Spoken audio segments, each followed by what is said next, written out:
আসসালামু আলাইকুম। Board question সমাধানের ধারাবাহিকতায় আজকে আমরা নিয়ে আসছি এইচএসসি আইসিটি তৃতীয় অধ্যায়ের প্রথম অংশের একটা কোশ্চেন। এই কোশ্চেনটা 2024 দিনাজপুর বোর্ডে আসছিল। তো আমরা আলোচনায় চলে যাচ্ছি। কোশ্চেনটা হচ্ছে, প্রথমে কতে আছে লজিক গেট কি? বুলিয়ান অ্যালজেব্রার ব্যবহারিক প্রয়োগের জন্য যে ডিজিটাল ইলেকট্রনিক সার্কিট ব্যবহার করা হয় তাকে লজিক গেট বলা হয়। এটি একটি ইলেকট্রনিক সার্কিট যা এক বা একাধিক ইনপুট গ্রহণ করে এবং একটি মাত্র আউটপুট প্রদান করে। বুলিয়ান অ্যালজেব্রার সাহায্যে বা ব্যবহারিক প্রয়োগ করার জন্য যে ডিজিটাল সার্কিট ব্যবহার করা হয় সেটি হচ্ছে লজিক বর্তনী। এখানে একাধিক ইনপুট থাকতে পারে, একটা ইনপুটও থাকতে পারে, কিন্তু সবসময় আউটপুট থাকবে একটা। তারপরে আছে দেখো, 18 কি একটি অক্টাল সংখ্যা হবে কিনা সেটা জিজ্ঞাসা করা হয়েছে। তো দেখো, 18 অক্টাল সংখ্যা হতে পারে না। কেন হতে পারে না সেটা ব্যাখ্যা দিতে হবে। আমরা জানি যে কোনো সংখ্যা পদ্ধতির অঙ্কগুলো তার ভিত্তি অপেক্ষা ছোট হয়। অক্টাল সংখ্যা পদ্ধতির ভিত্তি হচ্ছে 8 এবং এর অঙ্কগুলো হচ্ছে 1 থেকে 7 পর্যন্ত। যেহেতু অক্টাল সংখ্যার মধ্যে 8 নেই, তাই এই 18 সংখ্যাটাও একটা অক্টাল সংখ্যা হতে পারে না।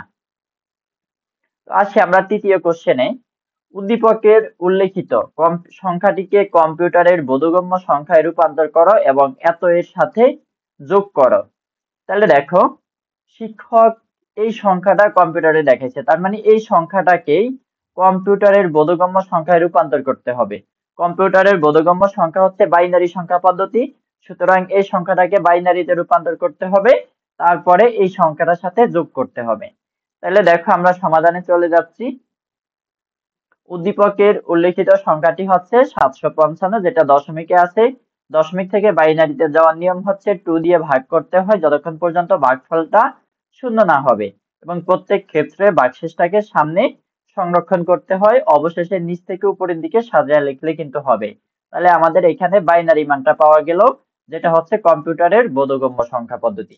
এখন এই মানটার সাথে কোশ্চেনে দেওয়া সংখ্যাটাকে আমরা যোগ করে দিব। যোগ করলে হবে 1 আর 1 যোগ করলে হয় 2, শূন্য বসবে, হাতে 1 থাকবে, 1 একে 2 আর 1 এ 3, 3 হলে 1 বসে, হাতে 1 থাকবে, 1 একে 2, তাহলে শূন্য বসবে, 1 হাতে থাকবে, ওই 1 পরবর্তীতে বসে যাবে।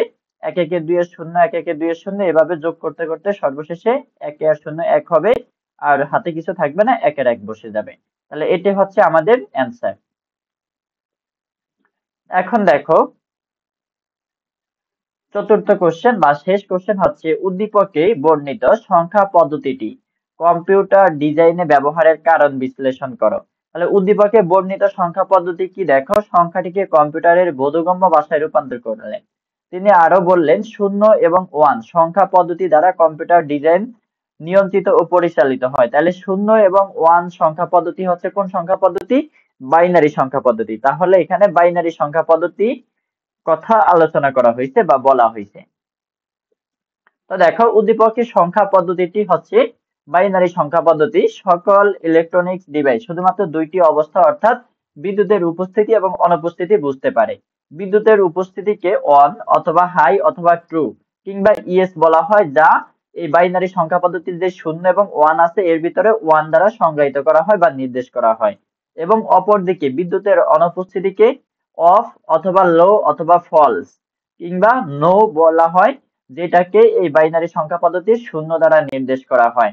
তাহলে দেখো, যে কোনো ডিজিটাল ডিভাইস যেহেতু বিদ্যুতের উপস্থিতিতে চলে এবং বিদ্যুতের অনুপস্থিতিতে বন্ধ থাকে, এবং বিদ্যুতের উপস্থিতিকে 1 দ্বারা বিবেচনা করা হয় এবং বিদ্যুতের অনুপস্থিতিকে 0 দ্বারা সংজ্ঞায়িত করা হয়, সুতরাং আমরা বলতে পারি কি যে ডিজিটাল ডিভাইস এই বাইনারি সংখ্যা পদ্ধতি দ্বারা নিয়ন্ত্রিত হয়। তাহলে কম্পিউটার বা সকল ইলেকট্রনিক্স ডিভাইসে বাইনারি সংখ্যা পদ্ধতি ব্যবহৃত হয়। আশা করি সবাই বুঝতে পারছো।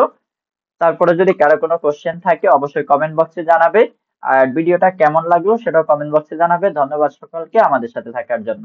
আল্লাহ হাফেজ।